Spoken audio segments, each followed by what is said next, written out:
What's going on, guys, and welcome to the last OTA balance patch of the year, and it is full of holiday cheer. Look, guys, I don't even know what that means, but it rhymes. So today, guys, we have 3 nerfs, 5 buffs, a few card adjustments, and a partridge and a pear tree that will absolutely shake things up until the new year, and one of these nerfs is bound to make a lot of people happy. Now, I don't know how to say this, Professor Xavier, but everybody would be more happy if you weren't here for the holidays. Get the hell out. We're going to go and talk about the nerfs in a little bit. We got to start with the most exciting, the biggest changes, the most impactful ones as well, the buffs. And we have to start with Ronan, the Ignored. Guys, he is finally being blessed by Glenn's hand. He's getting a buff from a 5-3 up to a 5-5. And hot damn, my friends, it's finally happening. That is 19 power if you're able to fill your opponent's hand at the end of the turn. Hell, 17 power, 15 power. Like the MCU, if I'm being honest.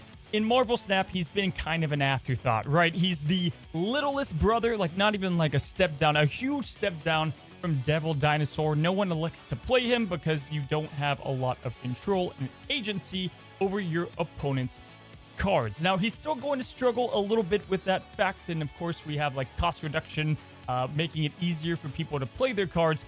But 19 power, 17 power, a Mystique is going to be awesome, and I think I'm going to definitely be experimenting with this card first. He's going to be competitive a lot more, I can tell you that. Now, even more so because my favorite buff of the entire patch today is also going to help him, and that is our next card, Maximus, who is, get ready for this, going from a 3-7 down to a 2-6. Listen, guys, Maximus's days were kind of behind him. I mean, he's played in Surfer a little bit, and more on that later. But he's getting a whole cost reduction for only losing 1 power, making him the strongest 2 cost in the entire game. Now, his best spot was Surfer, but also with Ronan. But 3 was a little bit too much. But 2 now is going to be a perfect fit to allow him to play into something like Wave. And then you can play Maximus down playing Ronan on 5. You can play down Ronan and, let's say, Master Mold. There's a lot of things that you can build into it with Master Mold, Baron, now Maximus. Feeding into getting your Ronan stronger. On top of that, he's going to be a good plug-and-play card. Just with the stats alone, play him into Cosmo, Invisible Woman. Maximus is surely going to see a huge uptick in play.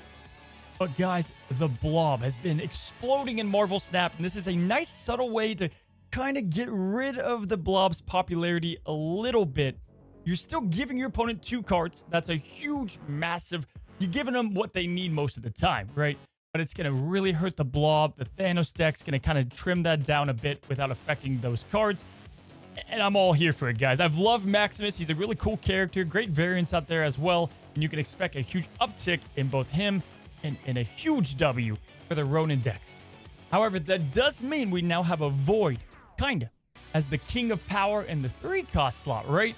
Well, someone is here to take the throne. Gladiator is being buffed from a 3-7 up to a 3-8.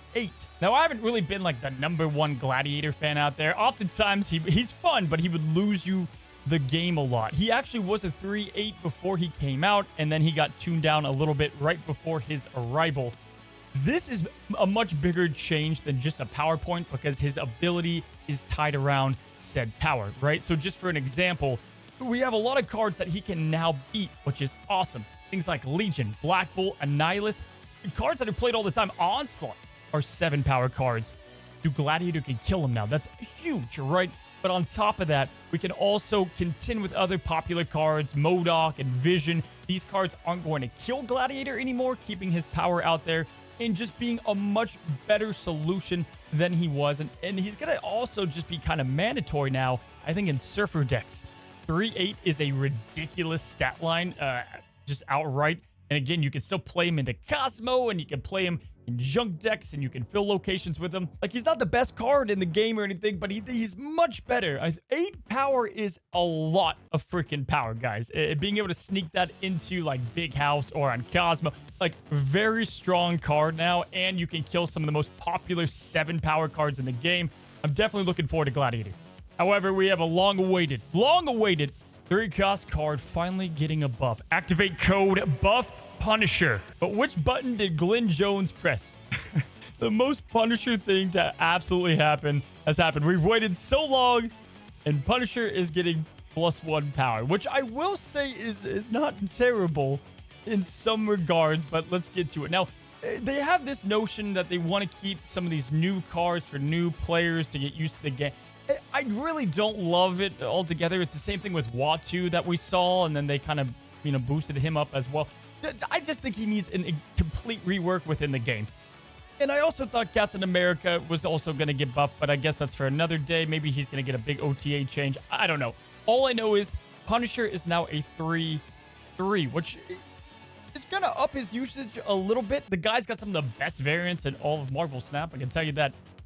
He is now an interesting play into, like, Surfer, right? Like, if you play a lot of Polaris, she's a 3/5. You can boost up with Surfer. Punisher only needs 3 cards on the opponent's location. Loki, Thanos, Broods, opponents are playing more cards than ever. So, on average, he actually has respectable power for the cost slot, right? You don't control that power. He's ongoing, but it's not bad. You can play him in Surfer decks. I think he's actually a decent add into those. You can also play him in potentially like Spectrum decks, if you will. So I don't hate him. I really don't hate Punisher. He's got to be better. He's got to get something changed about him in the future, in my opinion. But for now, at least he's remotely playable, and that's a W in my book. But on the topic of just garbage cards getting themselves a little bit of a buff, it took no time at all to get Martyr adjusted. A lot of us pointed out that she should have been 5 power because of Titania. Just why would you play her? And they're doing just that. They are changing her from a 1/4 up to a 1/5. Now, 1/5 is a respectable stat line, and she can now at least have a spot in double up decks, and she can be of use kind of like Titania in those 0 decks. Honestly, she is now comparable to Titania in a lot of ways, and in fact, could be even better because you don't run the risk of some things happening if you fill out the board.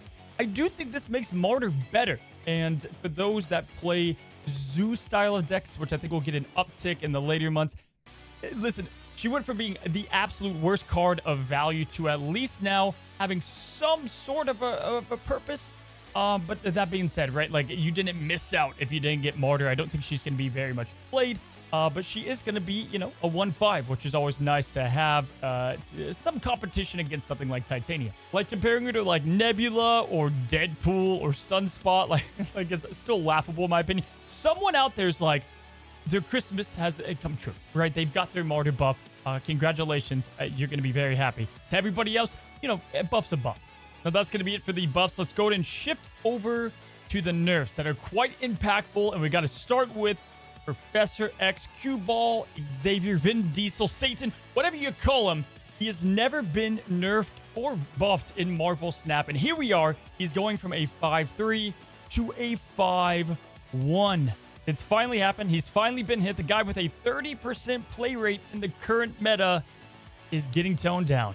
Now, this is likely due to, well, 3 straight months of lockdown from the sins of, like, Goliath and Miss Marvel. And this will absolutely be a huge change to his popularity. Hell, even, like, Mr. Fantastic can beat the power that he's going to be locking down. On one vein, I've got to say, Pro X in his own right, ignore Goliath and all this stuff, has been long one of my favorite cards in the game. I love control. I love the way it works, but it's definitely gotten a little bit crazy. I think we can all admit that. And the devs, just like how Galactus was, they don't like restricting you from playing cards in a card game, which I completely get. The interesting part, though, is in the notes they said that for now, they're addressing the issue with a power change. And so I'm interested if this is just kind of a band-aid that they're putting on the bald head here, and then maybe they're going to figure something out with his kit. I love what he does. I think it's really cool. It's one of my favorite abilities in the game. But I do agree. I want control to be good. It needs to be controlled, though, if that makes sense, because of things like Goliath and Miss Marvel. And hopefully they find a better answer than making him a 5/1. But I can tell you this should reduce his play rate a good amount.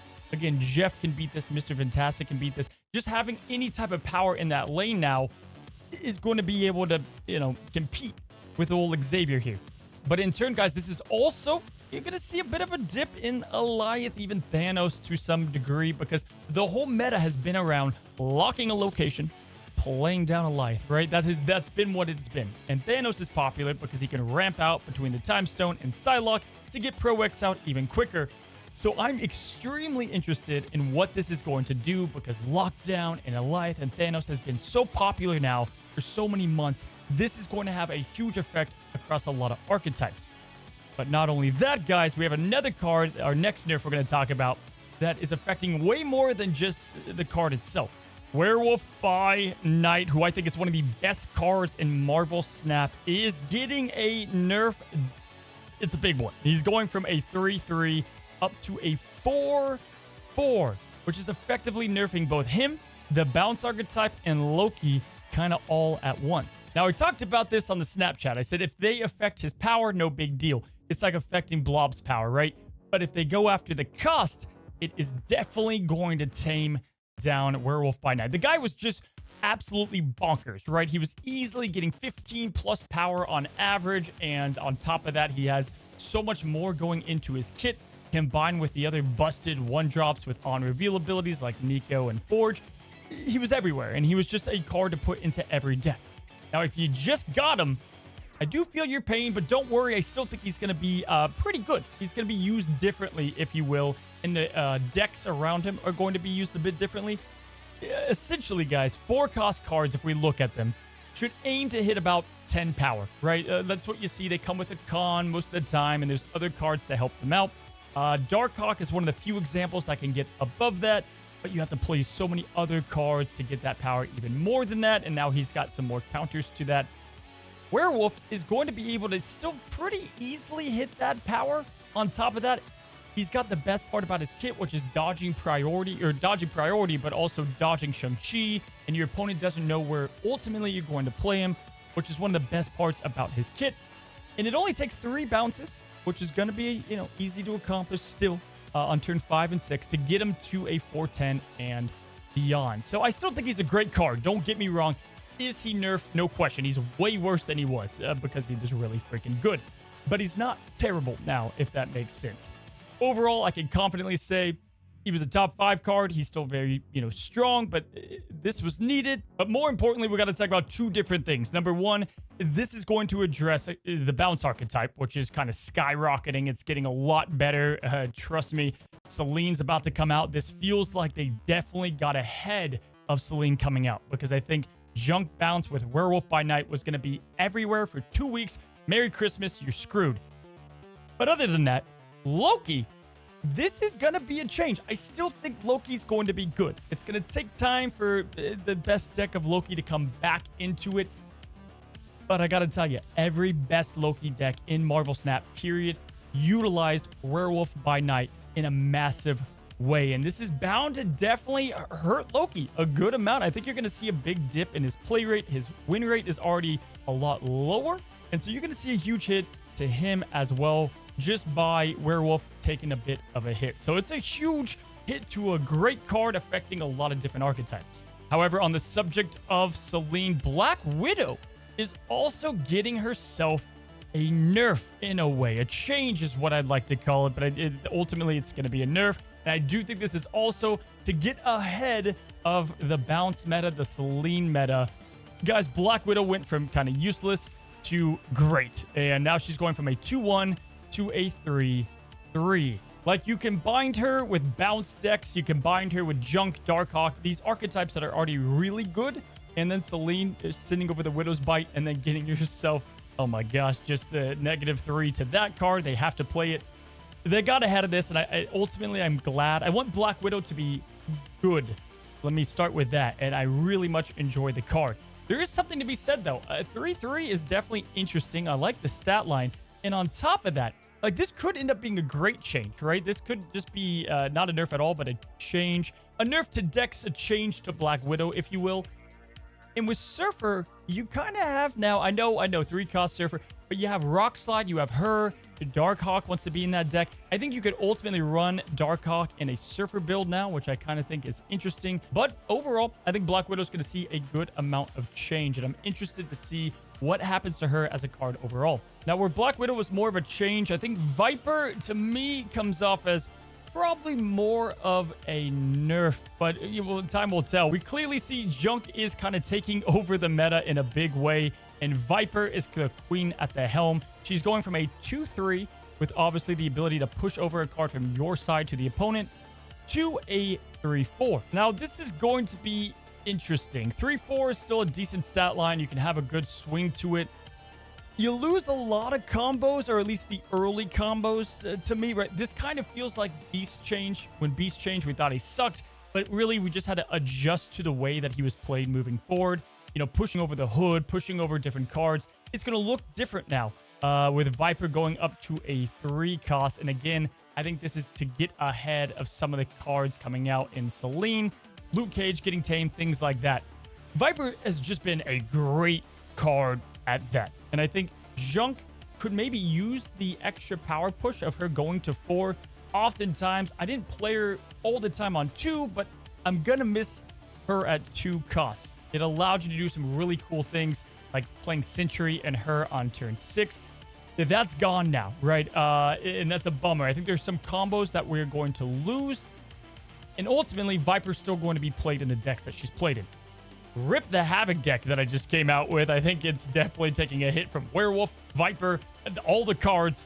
But ultimately, we have to see how she works with Selene and the Hood and how all those combo together. But definitely, this is more of a nerf than a change in my book.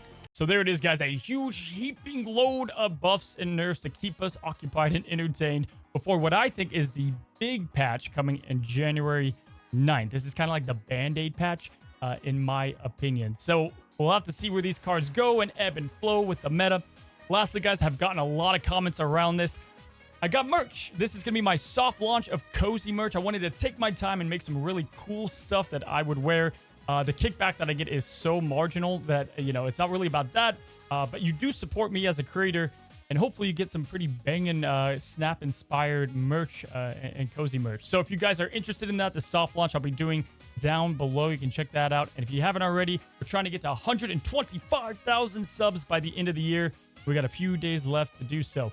So subscribe if you haven't. Good luck out there. Happy holidays, and until the next one, happy snapping.